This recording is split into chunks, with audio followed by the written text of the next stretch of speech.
Hey guys, welcome back to the channel. Today we're going to be reviewing the Bird 1, an electric scooter. These electric scooters are being trialled in the UK at the moment. You'll probably see them around. So let's see how it compares to my Kugu M4. If you want to see a review on that, there'll be a link in the card above somewhere in the corner. Without further ado, let's get into the review.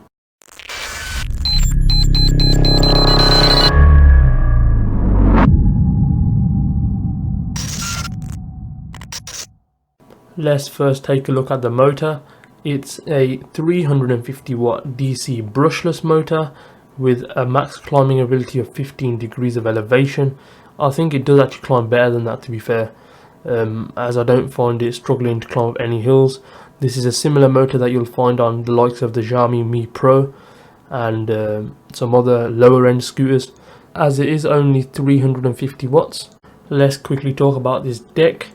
It's fully encased in rubber grips and is a very nice grippy texture, perfect for putting your feet on, even though there is not a very big deck. So if you have like big, I have size 10 feet here, if your feet are any bigger than that, you're probably not going to be able to fit both of them on if they're pointing forwards.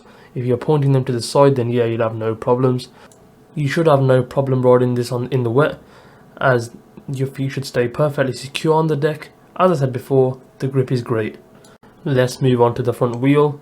Now this wheel has a solid rubber tyre around it, same with the back wheel, and it also has an electronic brake inside. Now this brake obviously is not going to be good as your standard disc brakes that you find on some of the higher level scooters, but the brakes are actually alright. It will get the job done. Just make sure that you're careful while around like other vehicles and stuff. It does also have reflectors on the side, so you should be perfectly visible. That's pretty good in the dark and stuff. It does have lights, which I'll get onto in a bit. Another thing which I find really good about this scooter is it does have like a triple clamp design. You can't fold it, the welds are really thick. It seems very durable and is built really well. So let's move on. Here's the light which I was talking about earlier. So on the bottom you'll find a reflector, which obviously is going to reflect off the lights of other cars, and on the top you have a white bulb. The light is actually very good, you can see pretty far. It does a great job in showing you the ground in the dark, so you don't unexpectedly hit like a pothole or something and go flying. It does the job, same as any other light really would. Let's move on to the top of the scooter. So as you can see, there's obviously the first brake on the right, there's a second brake on the left. These brakes are pretty good. They feel quite responsive for being electronic brakes. Obviously you can see all that stuff on the top where you have to scan the code, as it is a rental scooter. You have your accelerate little paddle thing. I don't really like this paddle system. It's a bit clunky, I think, but you have your bell.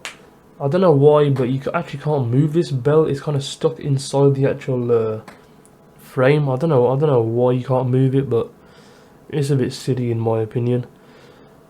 So if you want to scan this, you scan the code, and obviously using the app, you pay a small fee and you can ride it for about 15p a minute. You ride it for about an hour. Yeah, it's calm. The grips are alright, to be honest. They're not the best. It's just smooth rubber. It's got no texture to it, so your hand shouldn't really slip off. But here we have the kickstand. This is a very good kickstand. It's a solid block of metal. It supports the weight of the scooter great. Doesn't wobble at all. The build quality on this stand is really good. Probably one of the best I've seen on this. Bear in mind that this scooter does cost £1,000 though if you want to buy it, so everything should really be up to quality really. So you got a light at the back. This light always seems to be on, I don't know why. And you've got also that orange reflector, so cars' lights get reflected off it. Overall, I think this scooter is built very well. It has a top speed of 15 miles an hour or 25 kilometers an hour. It has a 350 watt motor. It has a max climbing elevation of 15 degrees. Front rear lights, solid rubber tyres. All that for a good price point. So overall I think this scooter is pretty good. Definitely worth renting anyway. I don't know if you'd want to buy it, but each to their own. If you have £1,000 to spend and you want to buy this scooter, then yeah, go for it. But there is a lot of very good scooters under that price range. As I said before, the Kugu M4, which I've also done a review on. I will be doing a few more videos on that scooter as well, so stay tuned for that. If you enjoyed the video, found it helpful, make sure to subscribe, comment down below.